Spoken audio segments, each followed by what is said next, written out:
What's good, YouTube? It's Nas, and we're back with another video. Road to 400 subscribers, of course. And today's video, we're going to be talking about the Lakers, and we're going to be talking about Luka Doncic, LeBron, the whole shebang, whatever you want to fucking call it.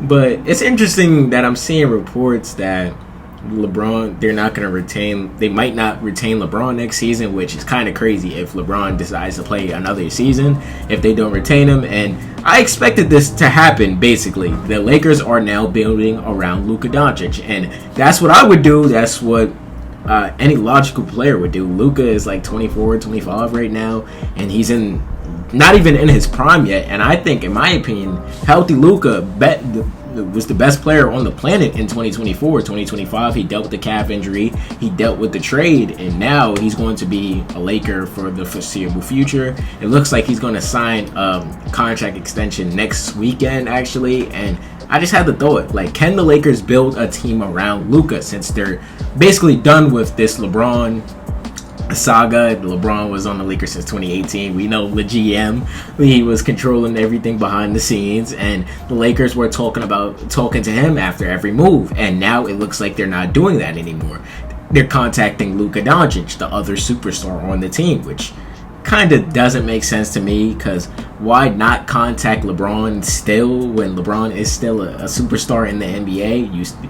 You could just literally build around Luka and LeBron, which I would be doing, but LeBron is obviously 40 years old, turning 41 in December, so it's not a lot you can do with LeBron. But Luka, you know what you have to do. Like, I say it in almost every Luka video I make, but now, since my videos are getting recommended to the homepage, I just say it again. Luka needs shooters and defenders and rebounders near him. He needs a lob threat, bro. Like, if you know Luka, you know when Luka was playing his best in that 2024 season, he had Derek Lively and Daniel Gafford on the boards, and he had them going up and go get a lob. And this season, like, he has DeAndre Ayton. Come on.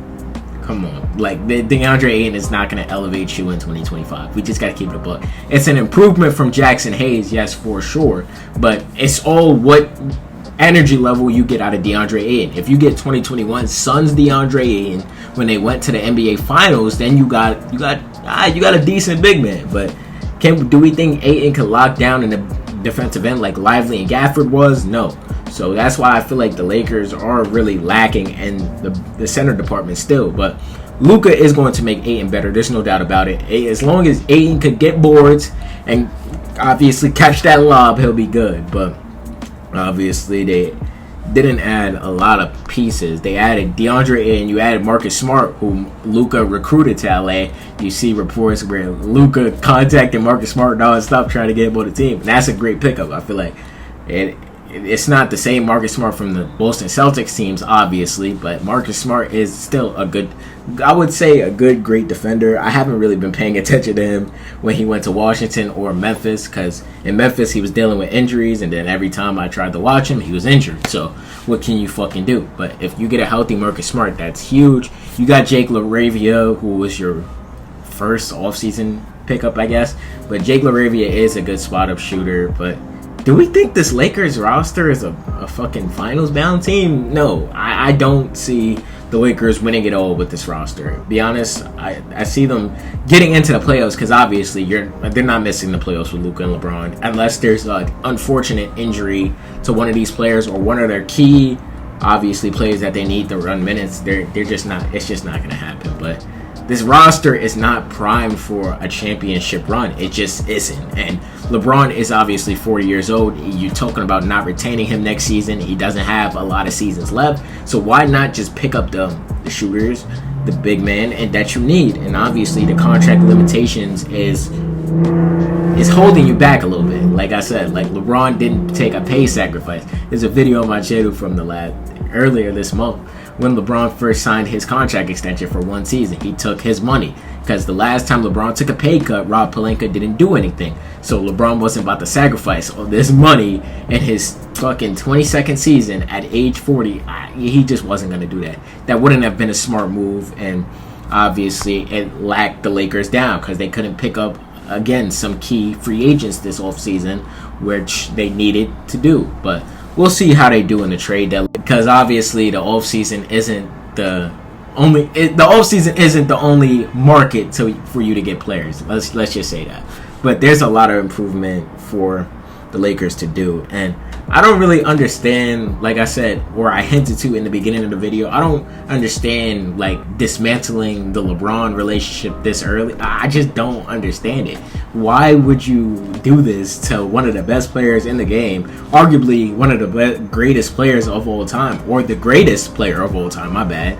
But why just soil the relationship like he hasn't been carrying you when you haven't been putting a consistent roster that he obviously needs to play his best basketball? And his best season pretty much was those 2 seasons where he was in the 2020 season where he was playing, or his 2 seasons actually, 2020 and 2021, when he was still playing the point guard position. Like 21, before he got hurt, LeBron looked like he was going to be the MVP of that season. I hope y'all remember that. Please tell me y'all remember that. But that 2020 season, like, I saw a fucking clip go up on my feed where LeBron was dropping dimes that 2020 season, and I'm pretty sure he led the league, or he led the league, or he was top 3 in assists that season. Like, that's how good he was. He was second in MVP for a reason, and I just don't understand it. But I do understand building around Luka Doncic, and let me check his age right now, because I say he's 24, 25. I just want to make sure. Oh, he's 26, my bad.